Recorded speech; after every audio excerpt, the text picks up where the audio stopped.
So, Richie, lay it on us. What is your top Jazz notes for us this week? Well, I think we got to talk about the Western Conference play-in race because it is getting closer and closer. The big story of this weekend was Dallas dropping to the 11th seed after back-to-back losses to Charlotte. I just want to make sure you're hearing that right. Back-to-back losses to Charlotte. And granted, Charlotte has the number one defense in this month, so that's awesome. Good for them. But just horrible. That's really bad for Dallas. They're in a really bad spot right now. They beat the Pacers last night, but kind of just looking at it right now as we're speaking, you have Golden State at the 7.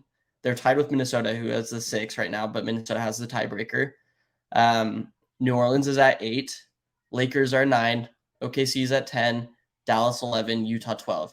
And then after that, Portland shut it down. Like I said, San Antonio's their way out of the play-in race. It's not possible, as well as the Houston Rockets. So I think just going along with that, I'm really curious to see what's going to happen. Looking at their remaining strength of schedules, the Pelicans have the hardest strength of schedule. The Clippers, who are also almost in that play-in race, who are in the 5th seed right now, they have the 6th hardest strength of schedule. Utah has the 10th. Utah plays Boston, Denver, Brooklyn, Lakers twice, OKC once, San Antonio once. So Utah's got a gauntlet of a schedule left. And then Dallas has the 16th hardest. They play Philly on Wednesday. They play Sacramento, Miami, San Antonio, Chicago, Atlanta. I think the things that everybody's going to be watching are the Lakers and the Mavericks. I think those ones are the two most interesting ones. I think Golden State will take care of business. They'll get their play-in spot at the bare minimum. Minnesota is playing really good basketball right now. I think they're in a really good spot heading into this final stretch of the season. But everybody's got to keep an eye on the Lakers and the Mavericks, in my opinion. I think the Thunder are a team that could make a lot of noise. I really am a fan of Shea Gilgeous-Alexander. Josh Giddey's really good. Jalen Williams has emerged as an incredible rookie. He's looking great. And I think they're a team that's going to keep winning games down the stretch. The Lakers, though, they have a pretty hard final schedule. They're right now in the 9 spot, just a game behind the Pelicans. I think they actually play the Pelicans pretty soon. But after watching Patrick Beverley do the too small to LeBron James, I have some questions about the Lakers. And I mean, I realize that they still kind of have to reintegrate LeBron, that he has to shake off some rust. But this final stretch of the season for them is going to be really big. Like I said, they got those 2 games against Utah. One of their final games is against the Suns, which April 7th, it could be the first time we see LeBron and KD go at it since 2018. So that would be awesome. They play the Clippers this weekend in what could be a play-in race game. And so the Lakers, I think, are the team to watch. And I hate saying that because everybody's always watching the Lakers. But I think they're the team that could really I think things could really go bad if they don't make the play-in at the bare minimum. And I think things could go really well if they do make the play-in, if they get into the playoffs, and they would be a really tough team to play in the first round. Thatcher, what are your thoughts on the whole play-in race? Who do you think is coming out of it? Any notes? I just think it's crazy that the defending champion is currently in the play-in spot. Like they're a 7 seed. And I think that just speaks to where the NBA stands today. And I think it's great for the league in the fact that the Warriors still, we can admit they have a dynasty. It's probably towards the tail end of it. But the fact that we're having defending champions now having to go to the play-in, maybe not even get a spot in the actual playoffs, that's pretty crazy. But I think at the same time, and we've talked about it in multiple episodes, just the level of competition basically across the board. Now at the end of the season, I feel like the top 3 seeds in both conferences have definitely solidified their spots. And I'm excited. We've talked about them many times, but especially in the West, I think I'm excited to watch Denver, Memphis, and Sacramento play. And who can't be excited about Sacramento? We've talked about it many times, but I think they'll put up a good fight, and that's going to be a tough playoff environment for whoever gets that 6th seed eventually. Minnesota's playing really well right now as well. And I think now they're really starting to gel a little bit, and they might potentially make some noise. I think as of right now, it'd be Minnesota versus Sacramento. Like that could be a very intriguing playoff series. I'd I'd so be interested in watching that one. Um, Obviously, Dallas has been the biggest conversation. The fact that Kyrie and Luka combined on the floor have been 4-8, and that Luka just came out vocally and said that he's really not happy playing basketball. Obviously, that can be outside factors, obviously playing a role, but it's tough to see. Obviously, it's tough to see players like Luka and Kyrie teaming up where right now they're not don't even have a spot in the play-in. And the Lakers have been making a push for the playoff. They've never said that they've been rebuilding. They're trying to get LeBron some assets, and but right now they sit at the 9 seed. And as we've said, the level of competition, the difference in the games is very, very thin. The fact that basically from Phoenix at the 4 seed, they're 11 games behind the first. And Dallas sitting at 11 is at 14 and a half. So only 3.5 games behind the 4 seed. That's insane. And just like you mentioned, like we're in for such an awesome stretch. I know in the past we thought Utah was going to be a part of that. And right now it seems like they're starting to kind of look to the future. I think they're planning on trying to be a lottery pick, which is great because we've talked about it. I don't think anyone's really hurt that they're going in that direction because it was going to be a positive thing for any of the guys playing no matter where they went. And obviously, it's sad. I don't think we've seen Clarkson or Sexton play since the All Star break that much, which is sad because, again, those are two fun guys to watch. But I think having them sit out, for me, in my mind, it might have solidified their role on the team, at least for next year. Obviously, they're going to be talking about Clarkson's contract coming up, but Sexton might have just played himself this last season into the Jazz's future plans. Obviously, I think he still has a ton of upside, but as of right now, he's averaging almost 20 points a game in however many games he's played in his career. And he still, I think, has a lot to improve upon and can get better at. And I think that's amazing. But going back to this Western Conference playoff race, I'm so excited. And I think more than ever, looking back to that first year of the play in, I think this year can compete with that. No matter who gets in, I don't know the teams that will be in it, but I know that whoever is in that 7 through 10 spots, I think it's going to be a dogfight in all the games. So I couldn't tell you who's going to come out of those. I'd probably have to think about that a little bit more, do a little bit more research. But as you said, OKC intrigues me, and the fact that Shea Gilgeous-Alexander is a fun player to watch. But overall, I love their defensive effort. I think their effort overall, and we've talked about that with the Jazz, it keeps you in games and it wins you games, especially in the league. And I think the Thunder have that going for them. It's a tough thing though because I feel like in the play-in, when you're the 10 seed, when you're the 8 seed, you're on the road. And so obviously those first games, that the first round of the play-in, like you're fighting for your life. And so it's going to be a playoff environment, but you know that it's basically a one-game series. So you have to go in and you have to steal it. So going to the crypto arena against LeBron, like that's a tough ask.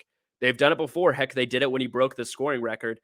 But I'm just overall, I'm just excited to see what that 7 through 10 spot's going to look like. I don't know what your predictions are for the final, who's going to be in that, but I just think it's going to be competitive. Yeah, I totally think it's going to be competitive. And isn't it awesome that the NBA has put this all into place and we're talking about the NBA playoffs in March while March Madness is going? Like this isn't something that happened in the past. You wouldn't be talking about the playoffs until like a week, maybe 2 weeks before. Now we're in a really interesting spot where we've been talking about the play-in race this entire season. And it keeps teams competitive. It keeps teams away from tanking. Like there's a reason that Portland only now decided to pull the plug, though I think internally they probably pulled the plug a while ago.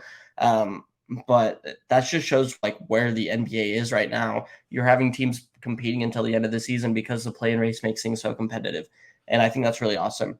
I mean, I really think we're in for a great play-in tournament this year. Like if it ended today, you'd have Golden State, the Pelicans, Lakers, Thunder. I think the Pelicans are going to drop out. They have the number one hardest strength of schedule left. They're going on the road. It's going to be tough. I think Dallas will win some games. I think they'll get back in there. And nobody is going to want to play Dallas in a play-in game.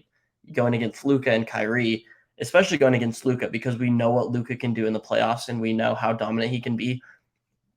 Dallas is a fundamentally flawed basketball team right now, but Luka Doncic is amazing, and he can engineer an offense that can beat you in any one single game. So I think if they are in the play-in race, then they are going to be the team that nobody wants to match up against. as far as just like end of the season, I think we're going to see some pivoting. I think we could see some teams lose some games on purpose. We're definitely going to see some teams trying to win every single game that they can, try to avoid the play-in race. But like, do you really think the Clippers, with all their history, with all the things they've done to avoid certain matchups, do you think that they're going to want a matchup with the Suns right now? Because that would be the predicted matchup. I could guarantee you that something is going to happen. They might pull the plug. They might lose some games at the end of the season and try to avoid a first round matchup against the Suns because that would be a ridiculously hard outcome, especially with Kevin Durant returning as soon as this week. So I think that's the big one to keep an eye on. In my opinion, I think Phoenix is the scariest team to probably face up against in those top seeds in the West. Obviously, Denver has proved they're going to be the number one seed, but they've been shown to be very flawed in these last few weeks. And I think a lot of teams will look at film as to see how they were able to just lose a ton of games in a row to mediocre, not great teams. Memphis, they've been great, but also very beatable. And same thing with Sacramento. The fact that you have a scoring duo of Kevin Durant and Devin Booker on the same squad, like you just fear that on paper. So I'm gonna say, like, sure, maybe they could beat them in a 7-game series, but as of right now, like I wouldn't put anyone above the Phoenix Suns right now in terms of what they have on paper. My biggest worry once that trade was made was how the Suns team was going to look in terms of depth. I think last night's Jazz game might prove to you that their depth will probably be fine in the playoffs. The fact that the Jazz were going neck and neck with Phoenix going into the fourth quarter, and then the Suns bench unit basically is what put the Suns up by like 15. I think to me that proved, okay, these guys are ready. Once Kevin Durant comes back, I think they'll be good in their roles. So to me, I think Phoenix is the scariest. So if I'm the Clippers organization, heck, I'm doing the same thing. And I think that 6th seed is probably what they should probably aim for. Because obviously, if you go down to 7, that means you're going to have to start playing extra games to get yourself back into the conversation. But I, who knows? Maybe they're going to try and target that spot right below them where Minnesota's currently at, because I think whoever Sacramento plays, whoever gets to that 6th seed, I think that's going to be, in my opinion, probably the top matchup in the first round of the playoffs. But the Jazz, obviously, they don't have goals for the playoffs anymore. I don't think fans of the Jazz have goals for the playoffs anymore. But now, and I feel like in recent weeks, we've started to talk about goals for like the players of the team. Where do we see them? Where are they going to fit in?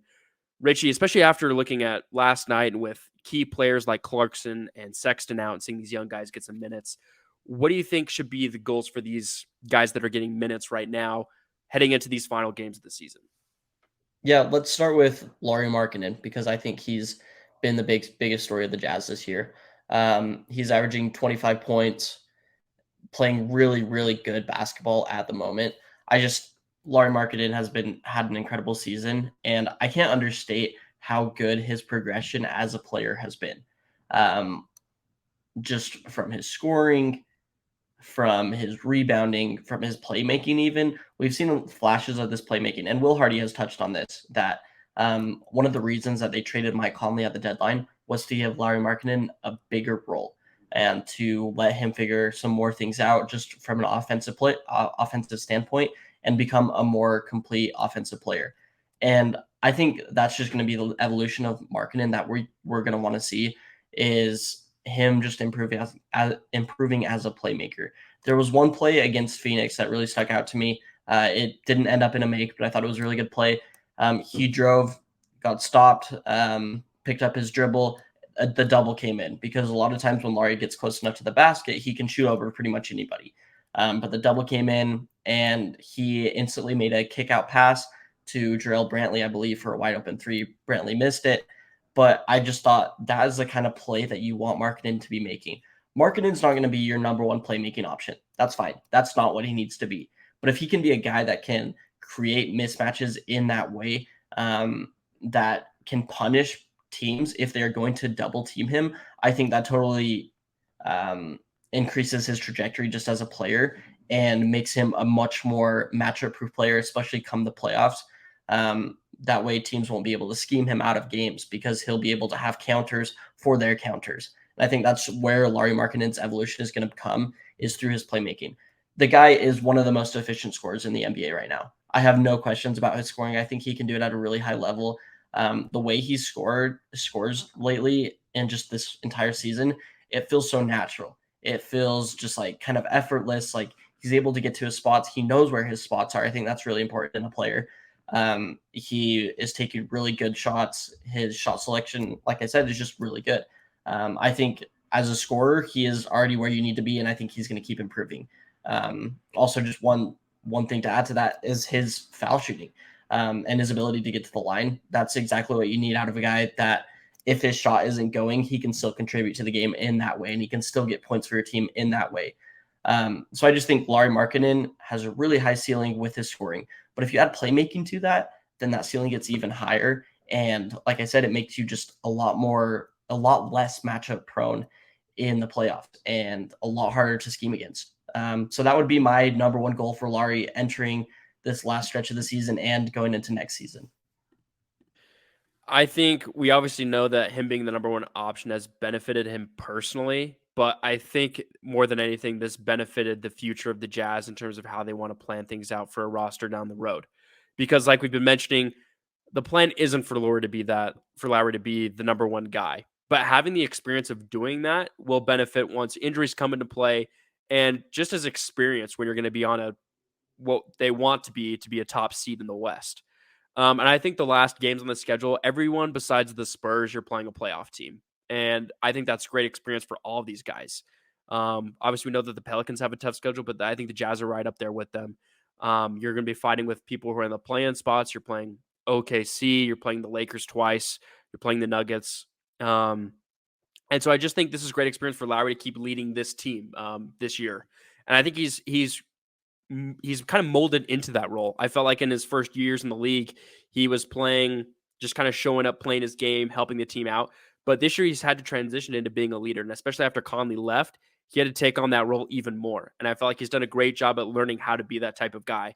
Because obviously, with the way that the Jazz are going to want to build things, when you bring in that number one option, no matter if it's through the draft or it's through free agency, through a trade, I think Lowry can be able to help whoever that number one option is be accustomed to being a leader. And I think we've seen that in the past. I think Donovan, the way he molded into a leader with the Jazz was really impressive, especially as a rookie. I think he went through that same transition.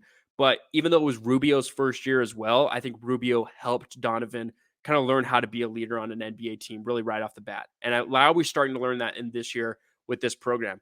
Kessler, I think, has started to become a leader now that Mike has been gone. He's started to become more of a vocal leader. And I think I've seen that both off the court and on the court. It just seems like he's starting to, now he's realizing I'm probably going to be the face of this organization. It's time to start acting like it rather than a rookie.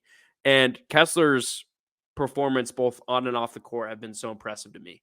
I think for him, I just think the willingness to keep learning is just a really good goal as a rookie. I think when you're at this point and you've had all these accolades, look at the stats that he has, the leaders, the ranking that he has in terms of blocks per game and blocks overall in the season. I think you just tweeted out this last season he top 20 Jazz man all time for blocks in the season. Like it's easy as a rookie to say like, oh my gosh, like I think I've got it all. Like I learned it all in the first year.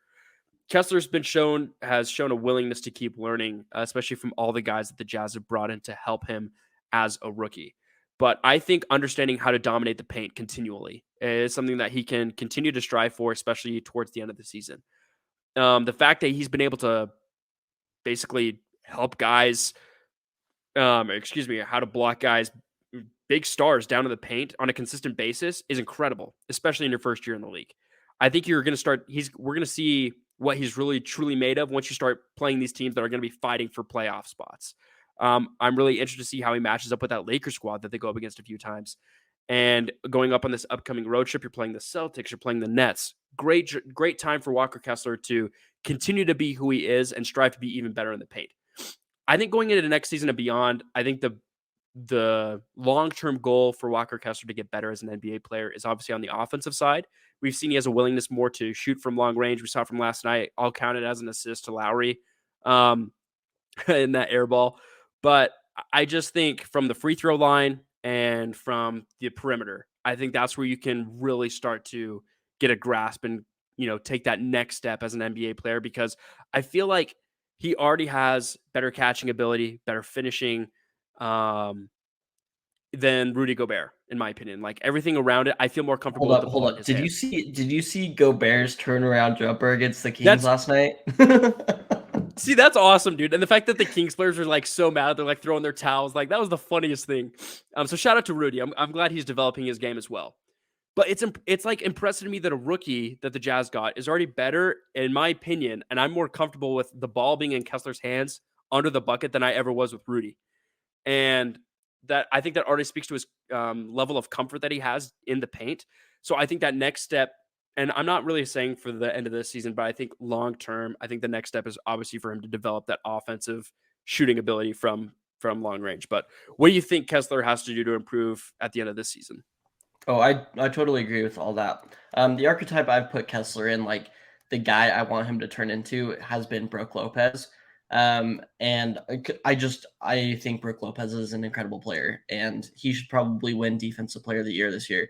He's been awesome, and I think Kessler long term could turn into that kind of player that shoots threes, that does it all on the defensive end, that can give you 30 on any game. I think that Sacramento Kings game the other night was really encouraging, seeing Kessler give you 30 in just a very organic way. But also, like, when he was asked to force it, he did a great job at it and he punished smaller defenders. I think his ability to punish smaller defenders will come as he gets stronger. And that would be one of the things I say should be a goal for him this offseason. Just get a little stronger, get a little more meat. I mean, he's plenty strong as is, and he's built. But I just think getting even stronger will help him in the long run. Another thing I would say, just on the defensive end, it's a really small thing, and you've seen it work. You've seen it not work. There were two instances against Phoenix the other night that made me think of it. And it's when a defender will drive into the paint and Kessler will leave his feet. One of the things Rudy Gobert was so good at, and we all have a really good eye for defensive centers now because we watched Rudy Gobert for so long, but Gobert would hardly ever leave his feet. And his ability to not leave his feet just made it so guys would drive away. They drive in and they drive away. Last night against Phoenix, they drove a couple times. Kessler would jump and maybe they'd get a foul. There's one where Booker drove and Kessler ended up getting a block after Booker pump faked. So I think, just like that's probably a shout out to like his basketball IQ and just his general awareness and like his ability to read what Booker was going to do in that situation. However, I just think his ability to stay on his feet, to still pressure guys at the rim, is going to be kind of the next evolution of his career trajectory, as especially on the defensive end. And like I said, that's something we saw Rudy Gobert be so good at. And I think Kessler being able to do that, it might not result in as many blocks. And he's having an absolutely absurd shot blocking season this season, but it could improve your overall team defense, which I think is important in the long run. Moving on from Kessler, I think we covered all the points with him. I want to hit Ochai Agbaji next. And Ochai has been really interesting. This last week, we saw three Jazz rookies set their career highs. We saw Walker Kessler with 31, we saw Ochai with 27, and Simone Fontecchio with 26. Ochai has shown that he can be a really good scorer and that he can do it in a lot of ways. I think his bread and butter in the college game was his mid-range scoring, and he's done a little bit of that. It's worked out okay. It's definitely not the thing that he's being asked to do for us right now. I'm intrigued when he goes to the basket and drives to the basket, takes it up for layups, but I think he needs to figure out some more things around there. I would just say his overall goal should be his offensive consistency. And how is he going to impact the game if his shot isn't falling? Because, I mean, that's just, you play a really long season, you play 82 games, your shot going to go down every single night. That's just the reality of the situation. But I think what separates pretty okay players from good players is that ability to contribute to the game in other ways. And I don't know if that's like through his passing, through his slashing, through another part of his game. But I just think Ochai is going to have to expand his game and just become a more complete player. And I mean, last night we saw him not play the closing minutes because he was in foul trouble. I think that's just rookie growing pains. But I think just as he gets more and more experience, things like this, his overall consistency should improve. He'll learn the game more. He'll learn how to contribute more. But that would just be a goal that I have for him. What are your thoughts on Ochai Thatch? I think as we've been stating, the goal for the franchise, it looks like they want for him to be that 3 and D type of player. And I thought it was impressive that he was playing a lot of defensive minutes against Devin Booker last night, especially in those man-on-man opportunities. And I was intrigued because I was like, honestly, this reminds me a lot about Donovan. He was put in situations as a rookie that I mean it was tough for a rookie to be in, but he was able to thrive. And Devin was able to go off in that first half, but we didn't see much of Booker in the second half. And I think for what Agbaji did on him, especially in that second half, was pretty impressive. And as you mentioned, I think it's just him realizing how can he contribute when things aren't dropping, especially if his expectations is to be the 3 and D type of guy. When those shots aren't falling, like how else are you going to be a playmaker? And to just give like another Jazz reference, I feel like Bogdanovich we've been mentioning was that last guy for the Jazz. He was the last 3 and D expectation type of guy. So when his threes weren't falling, he was getting to the free throw line. I felt like he was trying to get physical because he had confidence from the charity stripe, and that's how he was able to contribute offensively. So for Agbaji, I feel like obviously as a rookie, continue to learn how to be a good defensive player because that's going to be what the organization expects you to be. But I think especially his finishing ability is going to be what's probably the next piece for him because I think learning how to get to the rim, to get finishes, and then to get to the free throw line is probably the next step of in his evolution as an NBA player. Because I think his build, his IQ has so much upside, and I think he can be used in great ways for this Jazz franchise, especially as a starter going forward. I think, especially how the season started with Agbaji. Me personally, I didn't expect him to be a big key piece for this Jazz team, even with the roster on paper. But after all these trades that were made halfway through the season, we've just seen him make such a big jump in his production, and I think he has so much more to look forward to at the end of this season and then looking forward in the next. And I think he can really turn into a key piece for a contending team in the West. Um, Going on to somebody else that I think is really interesting, and I mentioned it earlier, was Colin Sexton. I felt like personally, like he really played into maybe being a part of the Jazz's future. Richie, what are your thoughts on how Colin Sexton has maybe played himself into this conversation?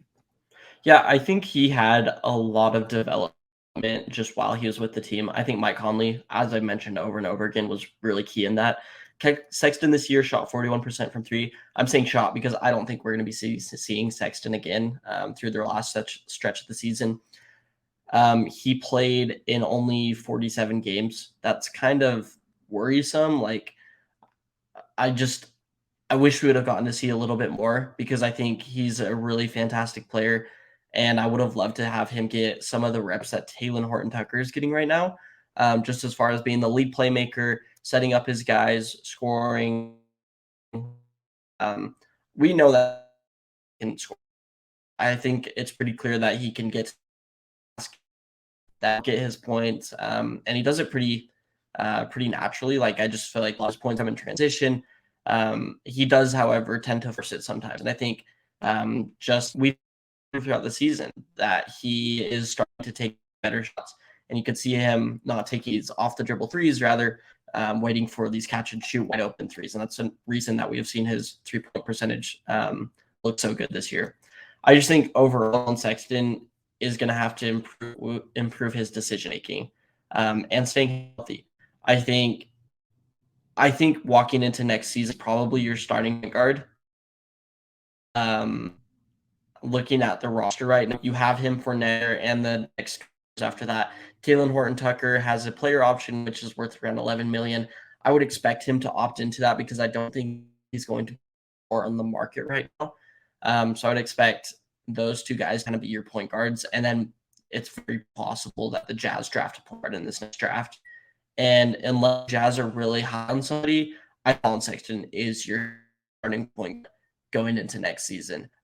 And kind of says that's kind of interesting for the trajectory of your team. You probably also have Kelly Olynyk, so Colin Sexton doesn't necessarily need to be the only guy that's making plays. We've seen Kelly Olynyk be a really good playmaker a lot of games.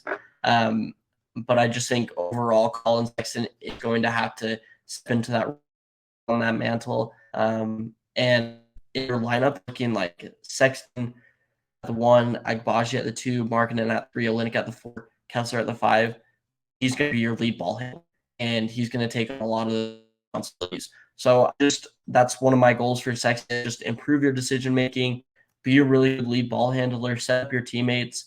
He's got guys around him that can score, and he's going to be the guy that is asked to set them up. So that's where I would say Collison's goals for the season. For me, I think Colin, his finishing ability, like THT's, is something that I think is so rare for the point guard position nowadays. A lot of them are settling for longer shots, and while having a shot as a guard is obviously very effective in today's game, I just think the level of comfort I have as a fan in watching Colin go to the basket is very rare in today's game, and I think that ability is something that he can really take and move forward with this franchise. I agree with you. I think all year it's been the decision making, which is his next step as a point guard. And especially when he, as a player, I feel like he's so high energy, fast paced. When it gets down to the moment driving to the baseline, I feel like his mind shuts off for maybe a second or two. And then you either get turnovers, you get offensive fouls, and that's when you start to lose momentum. And I think as a point guard, the biggest thing is you want to provide that energy, but you also want to keep your cool in a way, especially when it comes to IQ. That's basically your job on the floor is to run the offense to make sure that everything goes smoothly. So when Sexton's driving to the basket, I feel like sometimes that IQ maybe shuts off a little bit. And so moving forward, obviously, I think learning from Conley was very beneficial for him. It'll be interesting to see maybe if we get another veteran type of guy in those ranks, because THT has the same thing. He loves to drive to the basket. He's got a great pivot foot. He's really good at spinning.